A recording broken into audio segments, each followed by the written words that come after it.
Thank you, everybody, for tuning in to this panel. My name is Tishna Lodi. I am the panel coordinator for the Boston Sci-Fi Film Festival. I'm here with my partner in crime, Violet, and a wonderful group of filmmakers and film experts. And we are going to talk about documentaries and mockumentaries today, and the ins and outs of nuance within that, and intricacies, and how do you go about, you know, what goes into both of them and what makes them work, both juxtaposed to each other and as individual genres and concepts. And we're very, very lucky to be in a space where we're safe and we're doing this virtually. And we have wonderful people from all over the world on this panel today who have come together at crazy times of the day to talk about this with us. So Joshua Handler is going to be moderating our panel today. And so I'm going to hand it over to him to introduce himself and our panelists. And I'm going to just hand it over. Oh, thank you, Tish and Violet. It's such a pleasure to be here moderating this panel. I appreciate you having me. I'm Joshua Handler. I'm the founder and programmer of Corona Classic Cinema Club, a virtual Q&A series that's been going on during the pandemic. And we have some amazing panelists today. Mark, do you want to introduce yourself? Yeah, hello. I'm Mark Dodson.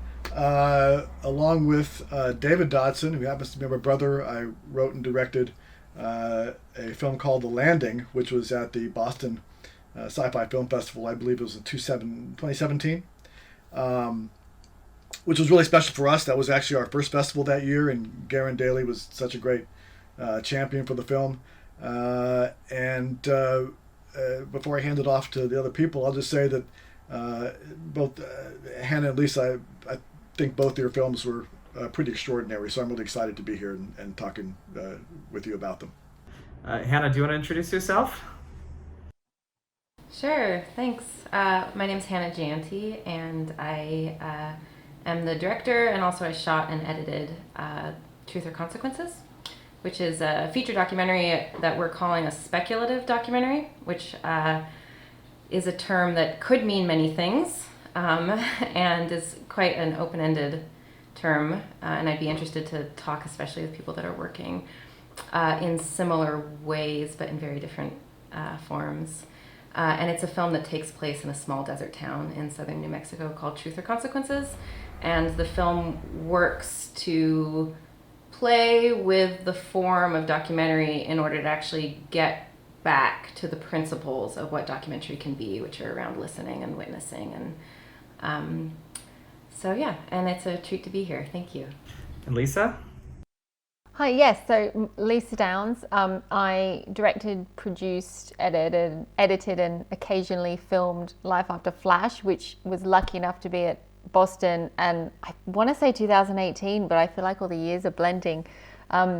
And then recently finished Life After the Navigator. So two celebratory documentaries on two great sci-fi films, Flight of the Navigator and Flash Gordon. So thank you for being here. I'm a huge fan of the festival. I love the fact that we have the three of you who have done three completely different kinds of documentary, mockumentary, speculative documentary. I think this is so special to have such different perspectives. The way that I want to work this today is I have a list of questions and discussion topics, and when somebody wants to jump in, just jump on in, and tell us what you think. So the first question that I have to pose to you today is kind of what we're working around. How does the format of the documentary film convey truth? Short answer is it doesn't. At least I think in the most sort of academic sense, because it's completely constructed, and truth bleeds through. Facts bleed through more than truth, probably, but you can get very cynical about it and say that there really is no such thing as a documentary, to the extent that it's completely modeled after the fact. What do I really know about Sam Jones, after seeing Life After Flash? I mean, I know the part that Sam wanted to show us. I know the part that Lisa wanted to show us. But I guess, through that process, perhaps Lisa and Sam did communicate something true. I don't know that I can ever know what that was. Hannah took a different approach. I mean, those people in T or C, clearly are authentic people walking around. But again, their truths are so filtered by the time they get to us through Hannah's voice and through the voice that they present to the world that I don't know. I don't know that it's an answerable question. Hannah and Lisa, do you have anything to add to that? I do, because that's interesting you say that, because for me, it feels like documentary feels like it has a responsibility to be truth. I think people go into a documentary wanting to know that what they're watching is, for all intents and purposes, the truth about the situation that the topic is covering. So for me, with Sam, we did have a discussion about what he wanted to convey. What was interesting is that because he was talking about something that happened 35 years ago, other people's opinions were slightly different, their memory of it. So there was a factor of, well, I don't know what is true if I'm having two different sides of the story told to me from people's memory from 35 years ago. But I ultimately then tried to tell both sides of the story, but ultimately it's Sam's story. And so you have to feel like what you're going with, the subject that you're doing a film on, it's his truth. So it is interesting because it's maybe it didn't happen like that, but if that's how he remembers it, that's his personal truth. So I always kind of go into documentaries thinking you let the subjects tell their own story, and you do have a responsibility for it to be the best truth that you can portray on screen, for me. Lisa, before I get to you, Hannah, I want to ask you a follow-up question to that. Does what of your truth filters in? Because there has to be some kind of your truth. It may be his story, but it is your film, and it's through some kind of perspective of yours. Wouldn't you say? Well, it is, but I like to kind of feel like I'm a step back from it. I'm just the conduit between his story in what happened in reality and then getting on screen for people to see and experience it themselves. So yes, in the editing process, I've kind of got my personality and truth in it, but I'm trying to be true to what I experienced, what I knew of him off camera, to make sure I was portraying him correctly on camera as well, because obviously people can't see everything. So I do try and take a step back from it and have a slight wall, even though you're really kind of putting everything into this film. And then you also have the truth. There's like almost three truths. It's like the truth of the subject, the truth of the filmmaker, then the truth of whatever the audience filters in of their own. Wouldn't you say? Exactly. And and it is really tricky when you are in the edit and you have to cut down what they say, and then maybe you'll take something from one interview because he conveys it better, but you mix it with something so it's not a complete sentence. But as long as it's still in context, and you can only go so far until the audience will always make up their own mind of what is true and what they maybe think isn't. But at the end of the day, you're trying to do the best job possible of ensuring what you experienced behind the camera comes out on screen for that subject, particularly in my case, because it was such a personal story for them. And Hannah, what about you? With you made this you made Truth and Consequences, which, as you said, is a speculative documentary, which is very, very different than most other kinds of documentaries in existence. How does the format of documentary film convey the truth for you through this specific kind of documentary that you've made? It's a good question. I mean, I think that Mark and Lisa have done a really wonderful job of beginning to talk about how complex it is. and bring up a lot of the ideas that I imagine all of us are thinking about. Like, there is certain responsibilities around documentary filmmaking. It does exist in a continual relationship to the world and to the people who have shared their stories. So it's very different, I think, than fictional work, which also has responsibilities, right? I mean, all the stories that we tell in the world have impact. And I guess I think that there's many different relations to truth. I mean, it's so funny. This is also a question that can be talked about so theoretically, you know? And I feel like it's also a question that's just been debated through the ages and is not like siloed in documentary filmmaking. Like, it's similarly talked about in anthropology and ethnography and just every kind of way that we try to understand the world around us and tell different stories about the world around us. I would say on my end, there's a few things that I think about, and I think about this question a lot, by the way. One is that I think that, you know, I had a real awareness during the making of Truth or Consequences. It's also probably important to know, because I think sometimes this isn't totally clear, that everything that happens in the film is true. Everything happened in the film.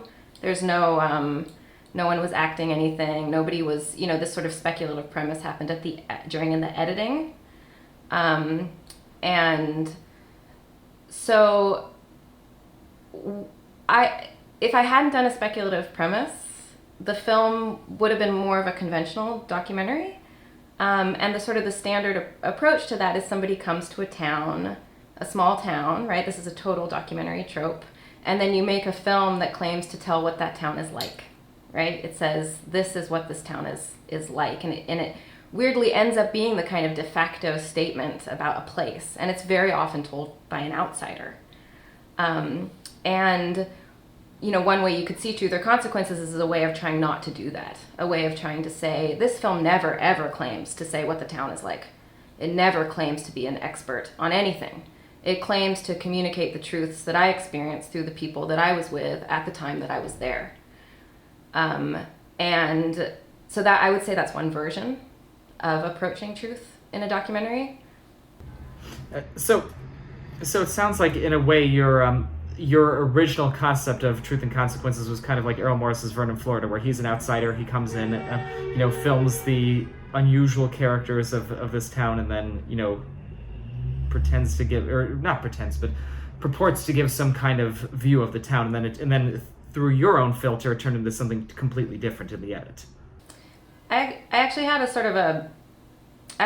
my intention was very much not to do a film like that, actually. My intention, so I spent a huge amount of the time in the town filming, very much letting the place guide me.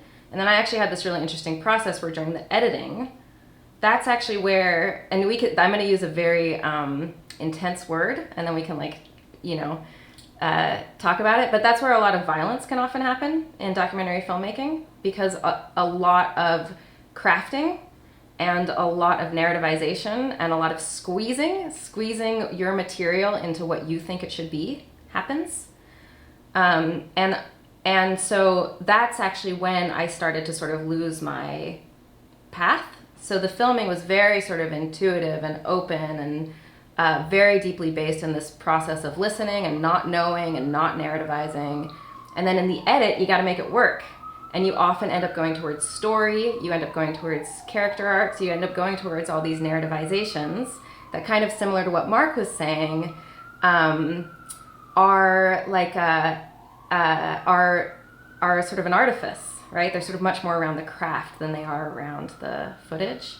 And so in my personal case, creating a speculative documentary was actually a way to free myself from those conventions, to actually get back to the heart of the footage. Let me pass this back to you, Mark and Lisa. With your respective kind of films, one of them is a biography, one of them is a faux documentary or mockumentary. When working with mockumentary or faux documentary, whichever of the two terms you prefer, and you could maybe speak to that. How do you deal with narrativization and these sets of artifice when you are inherently crafting something that is a narrative that purports to be true, or that is trying to, I don't know if fool is the right word, because that almost has malicious intent, into thinking that it's true. And to you, Lisa, when working with somebody else's story, how do you handle the artifice of creating a film and filtering that through? Well, I'll just start out by saying that we did not really grasp what our film was going to be until about halfway through the process. And just by way of a 1-minute sketch of what we did, this film was based on a short film that we made about 25 years ago. And about 2 years before we made the feature, we said, well, all these people are still alive. We could actually go back and interview them in character, plus other people who were discussed in the margins, as if they were those characters talking about the events 25 years ago. And so we gave each of our, again, thankfully they're all still alive. We were able to give them sort of a summary of what had happened to them in that 25 years, and then we sat down with them and just turned them loose. And especially the guy that played the main surviving astronaut, an actor named Don Hanna. We talked to him. We interviewed him for about 5 days at his house in Colorado, and it was very much exactly like a regular documentary interview. We would sort of talk a little bit about what we want, the areas we wanted to get into, but Dave and I had no idea what he was going to say, and I would just interview him normally. If he would say something amazing, I would say, okay, we'll follow up on that. What was that like? And so we took all that footage back and began to sort of go through it, and we realized sort of what was going to be possible. And so we continued to do that with other people, other cast members from the earlier film, and then new people who played other characters. And about a year into the process, we showed, I think it was maybe 45 minutes of a very, very early rough cut to somebody. And even though Don Hanna, who played the main astronaut, was sitting in the room, and this audience member had seen him on screen, she turned around and said to him, so you were an astronaut? And we realized at that moment that no one would know what in God's name was real and what wasn't. And that was terrifying for us. Because the second part of that process was that we then, as people would describe certain events, we would then go into Photoshop. We would go to their houses. We would collect every conceivable photograph that they had of themselves from days of yore, and then we would. The process took a couple of years of matching them up to archival photographs and putting these people into into historical sort of Forrest Gump style photographs. That once we'd done that the technology is such, and everyone here on this panel knows this. The technology is such that there's no way you can tell the difference. You can't know that it's real or not real. I said this. I don't know which festival it was. I mean, somebody asked us, because this was 2017 when this film came out, and at that time, 45 was a year into his term, and the whole idea of a post-truth or post-fact reality was becoming very, very important. And I think David and I sort of decided that had we started the project after the election of 45, we would not have made the film. Because in festivals, when we would ask audiences, how many of you thought this was real, it was fully half of every audience. Fully half. And part of that's a testament to, I mean, it's not to David and I, it's to the brilliance of our cast, who were just extraordinary. But to the lack of historical memory, and sort of the there's a truth benefit that you get when you see something that somebody else has made. Your first impulse is to believe it. Continue. Sorry. No, that's basically it. And I just say that's the both the peril and the joy of being a documentary filmmaker, is that you have people are on your side for a while, and that's a sort of a sacred trust that's a knife that cuts both ways, and especially now with technology and deepfakes and what we're all able to do, and it's pretty scary, but it's also an extraordinary opportunity, so. I mean, it's remarkably convincing, and how close to how close to a real documentary The Landing looks is I also think a testament to you and your brother. Lisa, what about with you? When you have somebody's real life story, how do you handle the artifice and the narrativization of that? Well, very nervously, and I had similar hurdles, I guess, like Hannah was talking about. To touch on that, where it is almost it's still a selective truth, isn't it? You're still, unless you have like a 24-hour camera running where you don't edit anything, you still, for the purpose of entertainment, have to select what you want to show to the audience and try and get it in ideally a 90-minute piece while still doing justice to the story. And it is, you're filming what happens to be occurring when you're there with the camera at that particular moment in time. So, but for when you're taking on someone else's story, it was really important for me for them to tell their story how they wanted to tell it. And then I just wanted to ensure that I took the key points. Like, I know that they start at A and I need them to get to B. And I'm going to not include a lot of the details that they talk about. You know, some of the interviews are 4 or 5 hours long. You can't include everything that happens in someone's life, but what are those key turning points that affected where their road traveled to the next point to get them from A and to ultimately B. So it's a really tricky balance, because you need it to be entertaining. You want to do justice and honor their story, which is really personal to them, without making it kind of I always say I don't want them to be like TMZ kind of expose drama. You know, it's you've got to kind of have an authenticity to it. So it is a really tricky thing. You just have to let them tell their story in their way and do your best to honor that in the edit, and hope you have selected those right moments that they talk about to convey in a film their truth, that you have understood it as you have been spending these weeks, months, years with them. It's hard. It's there's a pressure there for me anyway for that.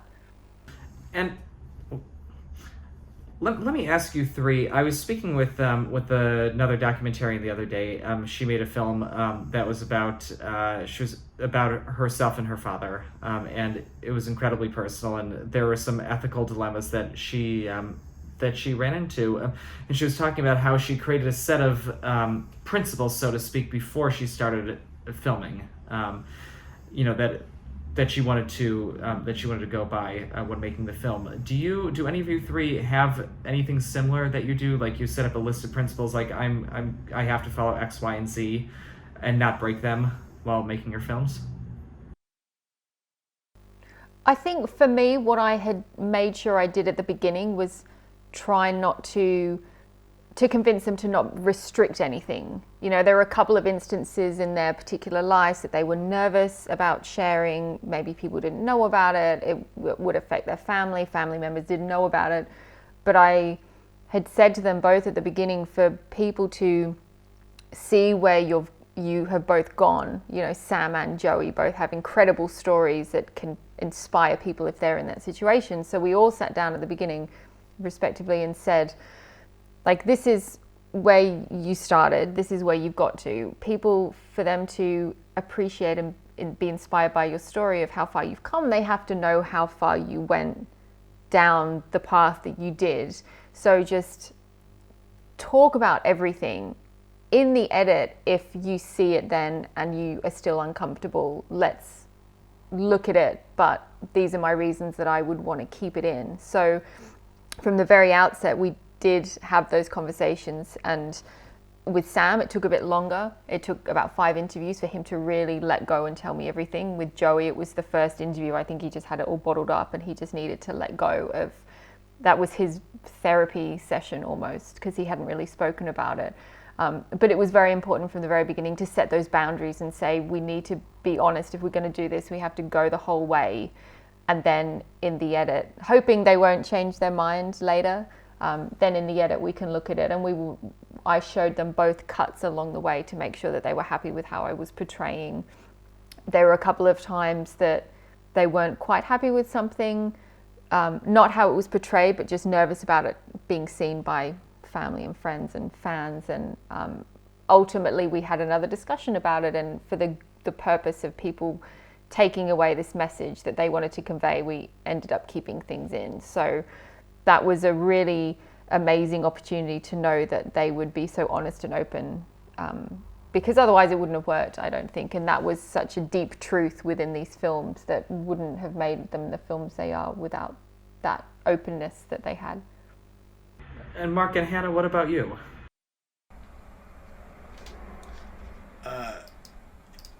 I'd actually like to ask Hannah a question following up on your question, which is, I just found it extraordinary that these people, especially, and I'm sorry, I don't know all their names, but, the women, I guess, would be the most obvious examples. The young woman who, did you know her before you went to TRC? Because she disclosed incredibly personal things, which would be, for many people, extremely embarrassing to disclose. I mean, that full sense of how lost she was an extraordinary thing for the viewer to experience as the movie went on. So I just didn't know if how you gained her trust throughout that process. So I'll thank you for the question. I'll try to say something that's vaguely related to both questions. So I didn't know her. I didn't know anybody in the town. I went to do an arts residency, and then I stayed there for 6 weeks, and I just filmed every day, and then I ended up coming back and living there for about 5 or 6 months over the course of 3 years. I shoot by myself, and I actually think that has a big impact, because I'm just around a lot. And I think I've come to believe, Joshua, in terms of your question, I don't have strict rules. My mind just doesn't work that way. But I do have practices, I would say. And some of these practices, I have a real practice that I've only just learned how to articulate. Like in the beginning, it was just an instinct or what made sense. And now I've understood that it's a way of working, which is around really trying to turn off the part of my brain that wants something from somebody else, wants them to say certain things, wants them to do certain things, wants to get something from them, wants to even get a viable story. And I have personally found that when I'm working from those places, I listen really badly. And everything somebody says, I'm trying to oh, but what about here? And so there's an approach of just continually trying to let go. And I think this goes actually to the beginning question about truth, which is I can't let go all the time, right? I'm still a person with my ideas and my judgments and my senses of things. So it's not like I can become some blank slate. I think documentary has done a really good job of just eradicating that idea that we're just walking around as little sponges. But there can be a genuine practice where you keep noticing that you're attached to something and then letting it go.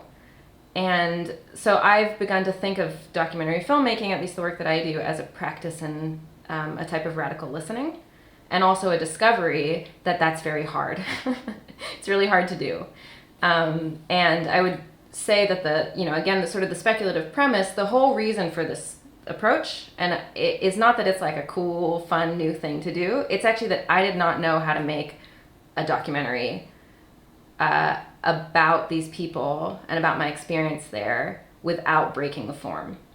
I found that I could not tell their truths as I understood them through a more conventional form.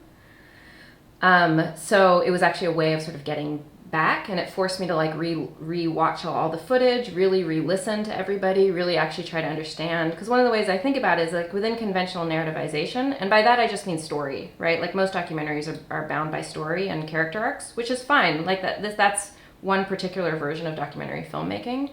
I guess I would take issue with the fact that it's talked about as the form of documentary filmmaking. And what I learned was there was a lot of scenes that are some of my favorite scenes in the film that just simply wouldn't have been in if I had done that approach. Like there are certain scenes in the film that don't advance the story plot, or that aren't around a type of causality where, oh, this person had this and so therefore this happened. And so conventionally they would have had no home. But I knew somehow that those were the scenes where the people were actually trying to tell me something. And so a lot of my work in the film was figuring out what kind of structure could I create so that those scenes could actually be part of the film. And so that this was my way of trying to do that. And then I would just say, in terms of spending time with people, I also think a lot about, again, I didn't know this was a technique, but I think a lot about like oral history practices.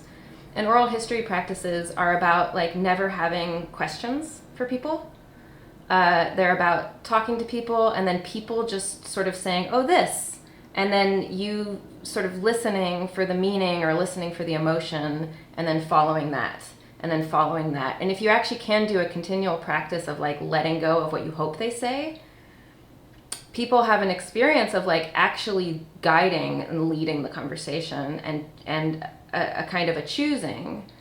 And so my experience is that in that kind of movement, and often very long very long times talking to people, or just going with what they're saying, there's an experience where people will share a lot, and then I'll always ask afterwards. I think it's a little bit like what Lisa was talking about, like always checking in with the people. But I've had the experience of asking afterwards, and people feeling like they got something. Like, again, I just think there's a way that there can be a much more symbiotic relationship between the documentary filmmaker and the person being filmed, where each one is getting something. And I just think that there's a lot of extractive principles that documentary filmmaking is based on. And I think playing with form is one way to start to challenge some of these extractive principles. Can I just jump in there? Because it's a really interesting point, Hannah, where you said it was just you. So the idea that it's just yourself as the crew, how different do you think your result would have been if you had a crew of 3, 4, 5? I feel like there's something really special when a documentary could be done with 1 or 2 people in the crew, because you build this whole new relationship that you perhaps wouldn't if you are doing it as like a production.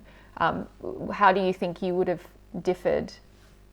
Well, I think there's 2 things. One is just simply practically. I don't have to, I could spend this much time because I'm not paying anybody. I'm not paying myself. Nobody's getting paid. So just on a practical level, a lot of productions are deeply constrained by budget. So I would say that's one thing. And I've since become really excited by projects that take a long time, especially documentaries that take a long time, even though conventionally it's shouldn't take so long. And then I think it changes. I would be interested in both of your experiences. I think maybe I don't totally know. It's one of those experiences where it's I've worked with larger crews, but this is mainly how I work. So it's I'm not sure that I haven't been trying to do a similar thing with a bigger crew. I've been doing different things with a larger crew. So I think you both probably know a little bit more than me about how that goes. Oh, Mark, I'll let you go first. Well, the great irony is that the short on which my film was based, that we made 25 years ago, had a fairly massive crew for the time. I mean, this was, Los Angeles in the early 90s, and you could pretty much get anybody. I had just worked on the Spielberg film Hook, and made the landing short right after that. So I had access to, I don't even know how many dozens of people from Hook who came to work on my film for free. That was one of the sort of the beauties of being here or in New York and making movies. But whereas when for the contemporary project, for the mockumentary project, it really was pretty much just my brother and I, doing this.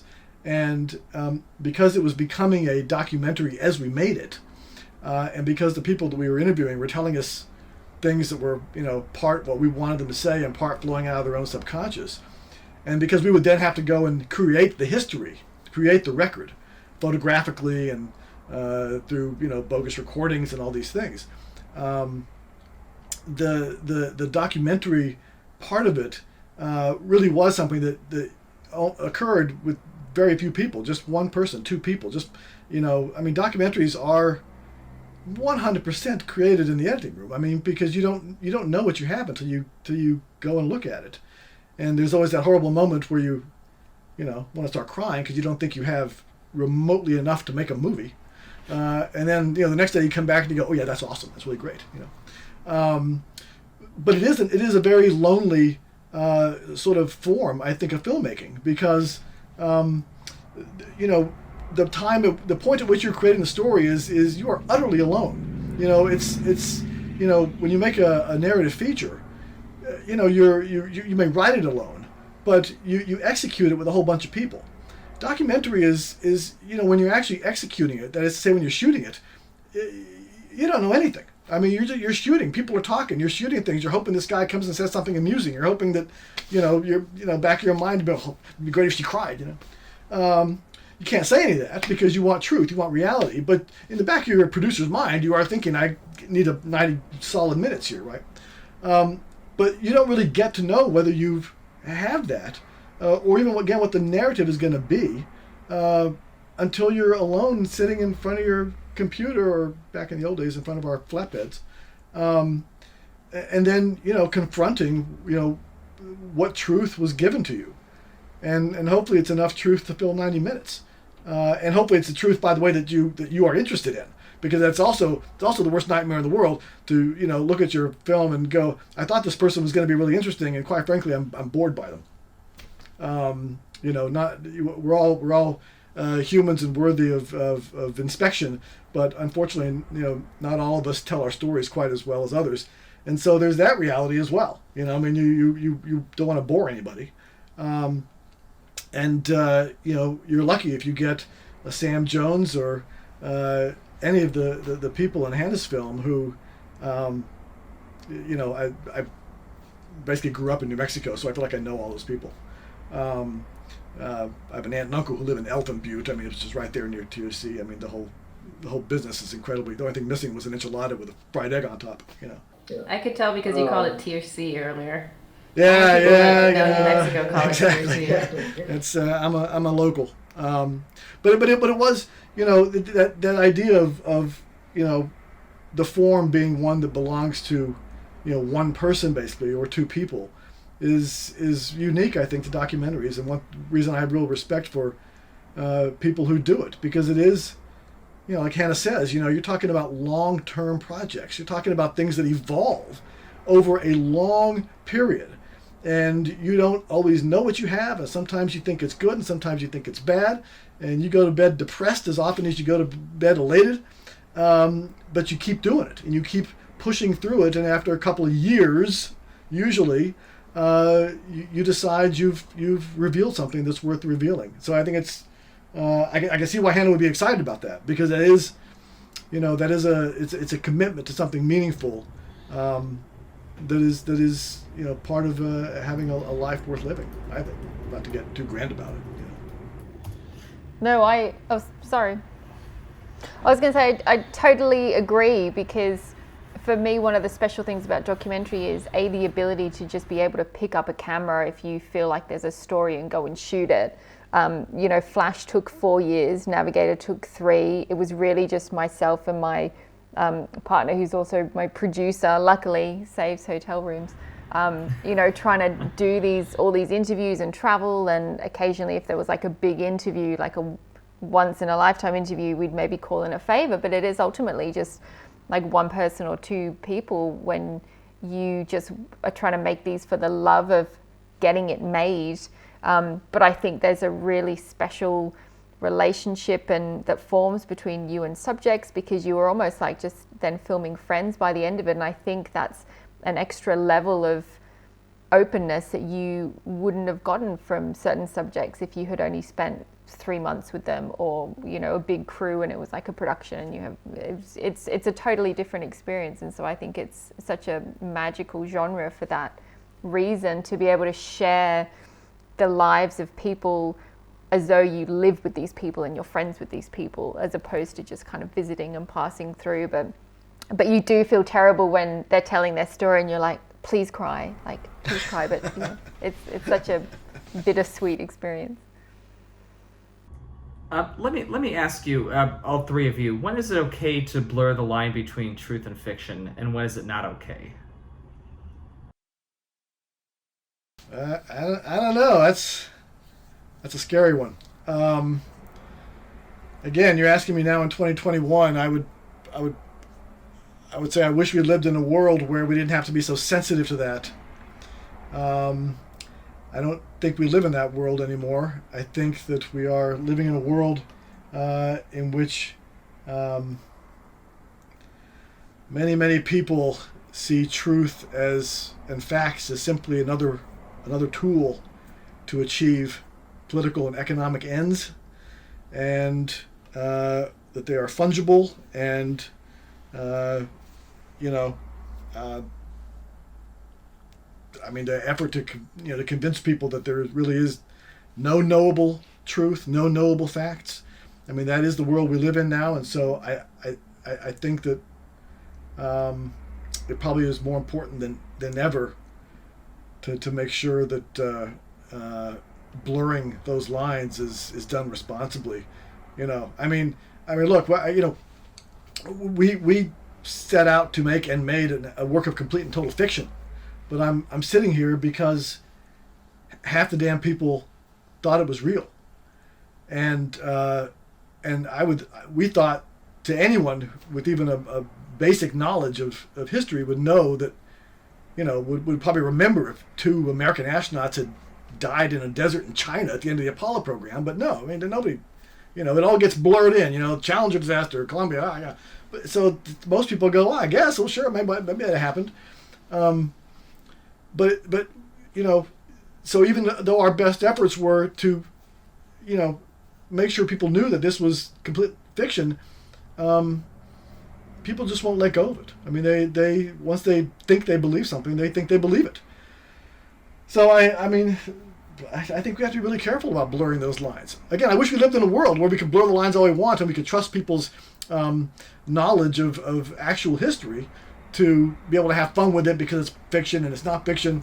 But I don't think we can. I mean, look how many people are watching The Crown, and probably thinking that is an actual true-to-life, moment-to-moment depiction of the life of the Windsors. And it's just not. I mean, Peter Morgan acknowledges that he'll take something that happened at one point and something that happened 3 years later, and because they kind of rhyme historically, he'll kind of put them together. And it's brilliant. I mean, it's absolutely marvelous, but it's not necessarily the way it happened, but that's not where we get our historical framework anymore, is it? So I think it's really important. I think it's more important now than ever to not blur the lines, because a lot depends on it. I'm sorry. Oh, sorry. Can I just ask a really quick follow-up to Mark, and then we'll get to you, Lisa? Of course. So, Mark, do you feel that things that are fictional but appear to be real, do you feel that they in some ways rewrite our own memories? Yeah, of course they do. I mean, that's, and as I said, I wish they didn't. I wish we lived in a world where, we all knew enough that wouldn't happen. But I'm certainly I'm not an outsider to that. If somebody were to put a documentary on the Discovery Channel talking about a beluga whale that wrote a poem, I'd probably go, oh yeah, no, that's pretty incredible, man. That beluga whale wrote a poem. It could be complete and total bullshit, but how would I know? I don't know anything about beluga whales. I'd have to go in and do a deep dive and find out which whales were poets and which whales were novelists, to really find out. But it's yeah, no. It's a little scary, but there it is. Lisa and Hannah, what about you? What are your thoughts on when it's okay and not okay to blur the line between truth and fiction, and whether these kinds of fake things can rewrite our memories? I completely agree with Mark. I think it's so dangerous to be putting anything out. Like The Crown is a great example. I think if you have when you get these films based on a true story and it says based on a true story, you know that it's there for entertainment purposes. But when you get something, particularly like The Crown, when it's scripted but based on real people and they portray it as though it's real and they market it as though it's real, but it's not, then the lines do get blurred and history does start to get rewritten, because we do live in an age where people read a headline and take it for granted and then scroll to the next headline. So I think with documentary, the word documentary implies that you're watching something that is documenting something that really happened. Yes, you may get a documentary. There's so many documentaries on food at the moment and what you should eat and what you shouldn't eat, and one tells you one thing and one tells you the other, but they all have facts. So within their own little film, they're portraying something they believe is true, even though there's another film that contradicts them. So I think as long as you go out with the best of intentions and, do your own research, is the world we live in at the moment. So as long as you go out and with the best of intentions, put something out there that you believe is the honest truth, then I think that's the best you can do. It's so hard if you're making it on another subject, like a historical subject, for example, to make sure you've done the right research, or if you're doing a documentary on something that's scientific, to make sure that you have both sides of the argument and enough people talking about it to justify that is the best truth that you understand it to be. But I definitely think it's not an area that you should try and blur the lines if you're putting it out there as though you want people to believe it's true when you know that it's not quite true. It's a tricky one. Hannah, what about you? I've been trying to kind of form my thoughts while you both were speaking, and I didn't, so I'll just say things that occurred to me. I think that, okay, again, these are just things that occur to me. One of the things that occurs to me is that documentary is, I think this is a little bit what Lisa was touching on, but and Mark, it's the way that it's perceived in the world is much closer to journalism. So it's perceived as a vehicle for communicating information. And I think that that's something, first of all, to investigate. So there's so many approaches to this. Like, one approach is to treat documentary as an art form. and to say that art inherently is about exploring truths and exploring perspectives and exploring ways of being in the world that is not just siloed to facts and information. And what would it mean if we engaged with that kind of truth in a meaningful way? And I think it's interesting to think about documentary as that and how it can contribute in that space. I mean, another thing I think about is like a lot of the documentaries that we see in the world, and this is my little soapbox here. So first of all, they follow sort of like story arcs, and they follow 3-act structures, and they follow conventions that are pretty much taken from fiction films. So they follow sort of crafted stories that have rules, and if you break those rules, you made a bad film. And I know that's obviously too easy to say, but like, we want it to follow these sort of wonderful trajectories. And we also make a lot of documentary films about exceptional things, exceptional people, exceptional moments. We make them about the newsworthy things. But there is a huge amount of other life going on, and I think that it's important for us to think about that documentary has the capacity to also explore the things that are less newsworthy or are happening in the world, but are somehow deemed invaluable, somehow deemed not worthy of putting your camera on. And so there's huge swaths of the world, huge swaths of people's experiences, huge swaths of the texture of all of our lives that we do not explore in cinema, in documentary cinema. We explore it in fiction, weirdly enough, but we don't explore it in documentary. And I've just never understood that.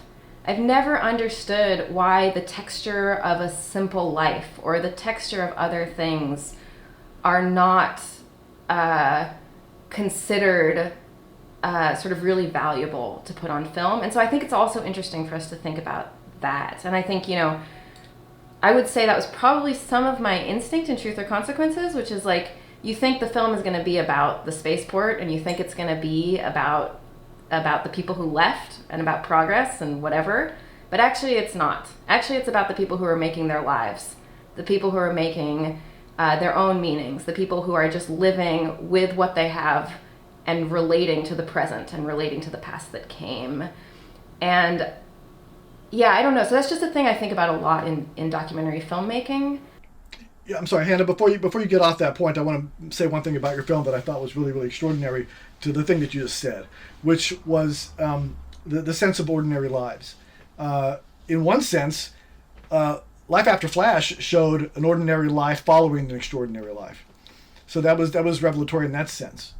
But what was also extraordinary about Truth and Consequences was in the context of the world of our social media world, our Instagrammed world, our Facebooked world, in which our lives are self-curated to an extraordinary degree, and we show people the green lawns and the extraordinary vacations and the tanned legs in front of the swimming pool for the benefit of other people and what they think about us. And Truth and Consequences showed us the uncurated lives. There was none of those people appeared to the viewer as doing the kind of curation that people do on social media. And so you really felt like you were peering into the real inner soul of these people, even when they didn't disclose anything. I mean, there are a couple of the men didn't really disclose jack squat about their lives, certainly not to the degree that the women did. But you still saw into them, because they were simply sitting there amid their stuff, which spoke for them in many respects. And so I just the point you just made, I mean, about simple lives being told. I mean, in a way, it reveals that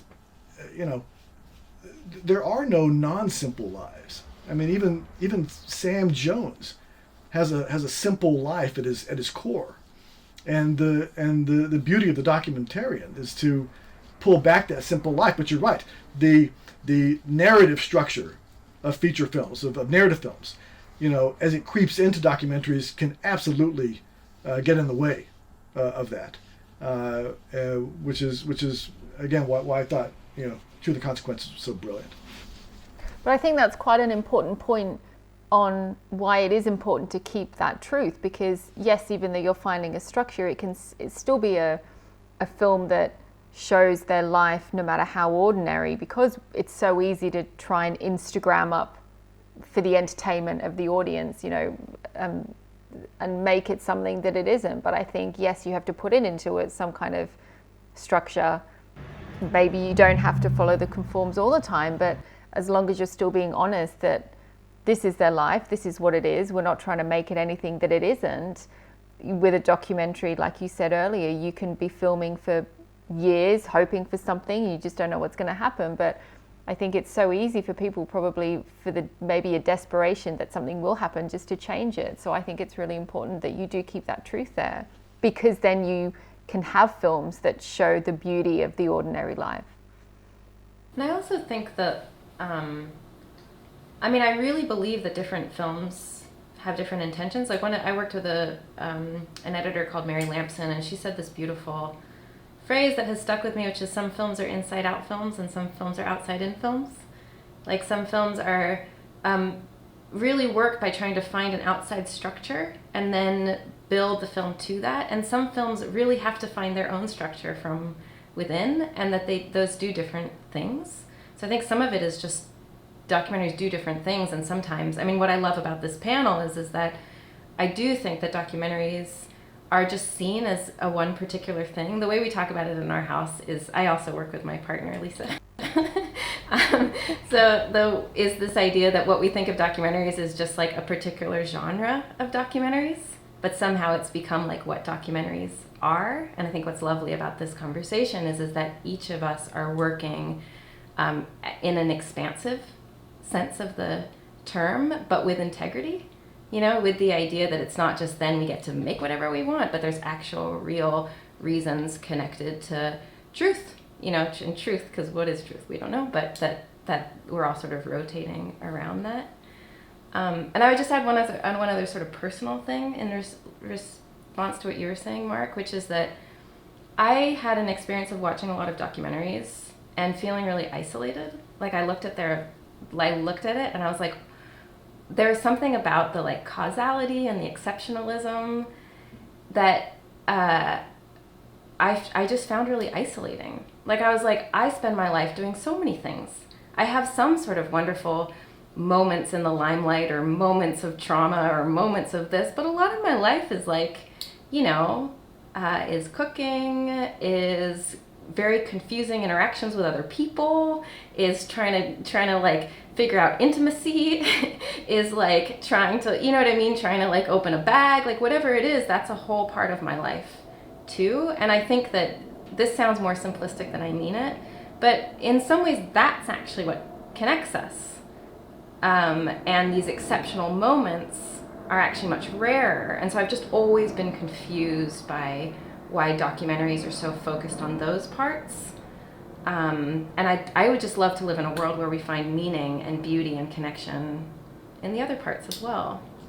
Well, but if it's any comfort, Stanley Kubrick actually thought the same thing. He, after Barry Lyndon failed at the box office, his famous quote was, "What more do they want?"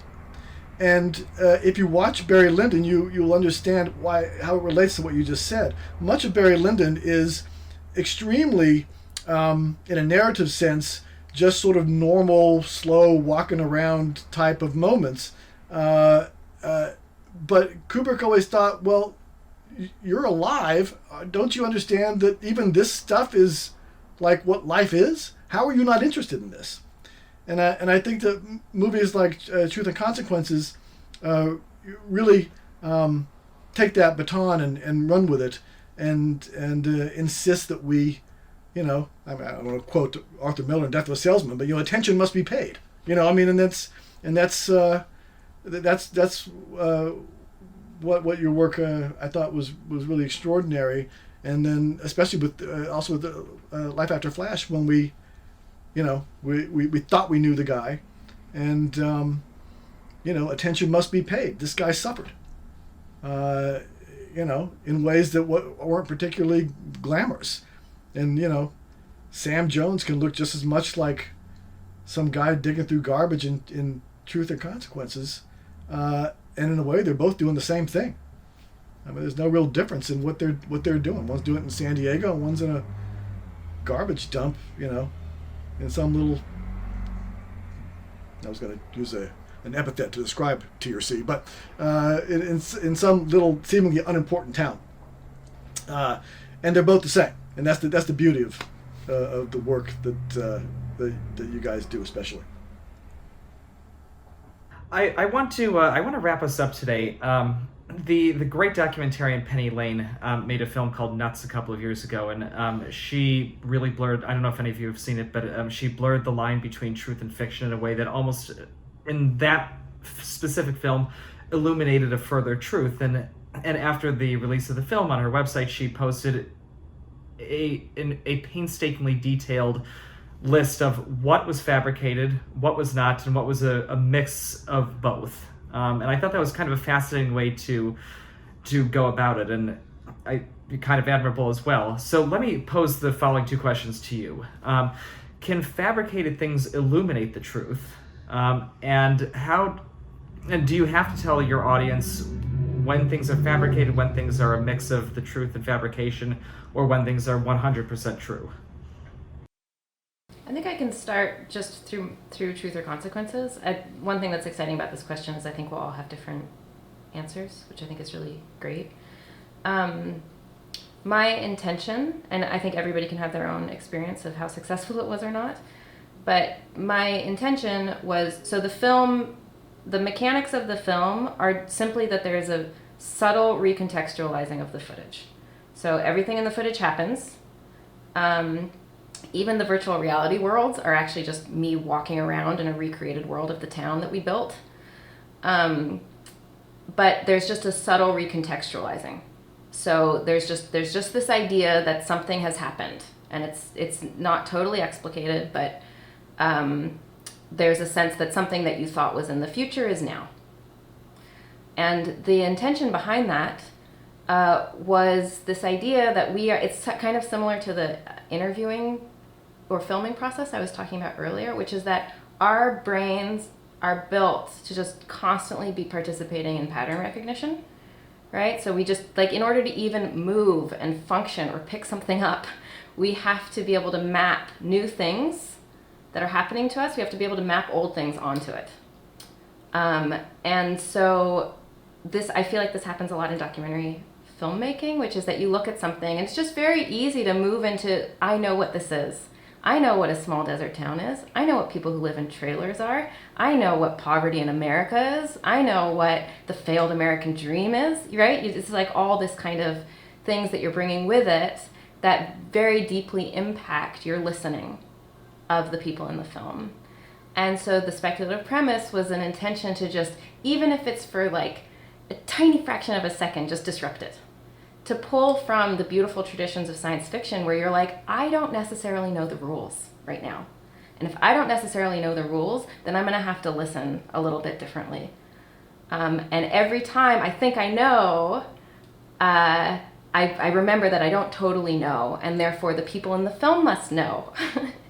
And so that was very much the intention of that. And then similarly, to create a kind of spaciousness where the audience could have their own experience, where they could connect to it in different ways and kind of find their own truths. I know that's a very vague sentence, but the idea that through that people would also be able to maybe wander in their brain even. Like there's sometimes in the film, I think, where people go, like, I don't know where they're going, they're doing their own thing, you know, like it's not such a tightly held film that I think there's spaces for that. So that's how I have approached some of that through Truth or Consequences. Mark and Lisa, what about you? I feel inherently that depends on the subject matter first and foremost. I think if you're dealing with someone's life, you should be as truthful to that as possible. My personal view within documentaries, it should be as truthful as possible, because that's, to me, what I would expect of a documentary, the genre. If there is, it depends how much you're not sticking with the truth. It depends what the untruth is. I think there are so many factors it's hard to give a straight answer to that question, because it depends if there are consequences if you don't tell people what is real and what is fake, or it's quite, there's a few gray areas. So my personal opinion would be you should be as truthful as possible without veering away from what the underlying truth of the story is you're trying to tell, if that makes sense. It's a really gray area, but I think there is a responsibility there to the subjects and to the audience. Yeah, no, I agree. I suppose you can apply some degree of philosophy and say that, you know, everything that we tell each other is storytelling. You know, if I sit down and have dinner with Joshua and Hannah and Lisa, I mean, you know, whatever I tell you about my life is going to have been processed in some way. And I suppose if we look at it that way, then any documentary can process its storytelling, you know, in search of greater purpose or greater truth. I don't know. But Lisa made the point, you know, as long as it's not going to hurt anybody, and that's where we get into trouble, because these things often do hurt people in a societal, you know, in a macro sort of way. I mean, you know, I hate to sound like the film professor here, but I'm sure we all remember the Oliver Stone film JFK, right? Well, JFK as a movie is kind of a masterpiece. It is unfortunately complete and total bullshit, one end to the other. And people watch these movies and go, "Oh my God, that was incredible! Can you believe that Clay Lacy down in New Orleans and talked to the Cubans who talked to the guy who made the guy who shot JFK?" None of that ever happened. I mean, it's and yet people watched a narrative fiction called JFK and perceived it as a documentary. And though the film itself is a masterwork of filmmaking, it is and may have been ultimately harmful to the body politic. So, as I said before, I wish we didn't have to, but there's too much at stake. But again, we can let ourselves off the hook and say, we're all storytellers. If I go out on a date, I'm a storyteller. If I tell my mom what I did yesterday, I'm a storyteller. 70% of that may be true and 30%'s blurred in there somewhere to not hurt her feelings, to not hurt your feelings, or to get what I want, or find the money for the project, or to get laid, or whatever the hell it is. And say, hey, that's just life. Here's my story. Believe it or not. I don't know. I tend to lean toward the cynical part of it and say that there's too much at stake and we need to be careful. Can I add one quick thing to that? I know, Joshua, you're trying to wrap us up, but you got some chatty people on the phone, so. That's always the best on a panel. I actually think this is where the question of independence becomes really important, and why it actually really matters that people are making independent work. And I think that whether it's documentary or narratives, an ecosystem where there are people who are actually able to create work that does show different perspectives, does show different approaches, does create conversations like this, actually really matters, because there's a lot of films out there, and there's a lot of brilliance, and there's a lot of different things, and there is also a lot more of similar approaches to things, even if there is a lot of difference in content within it. And I think that independent filmmaking really does an incredible thing of continually challenging and continually bringing in new spaces and bringing in new conversations. It never allows it to rest. And I think it becomes really problematic when things can rest or just be taken as they are.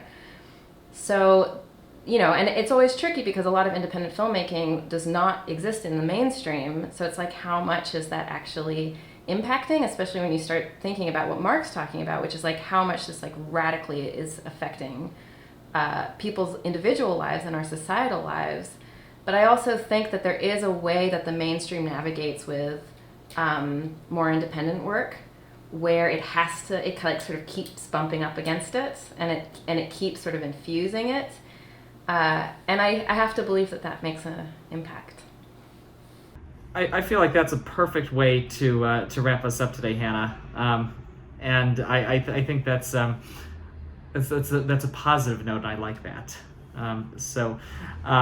Mark, Lisa, and Hannah, this has been just such a pleasure to explore documentary cinema with you three. And I want to thank you all for joining us today, and to the Boston Sci-Fi Film Festival for having us. Thank you.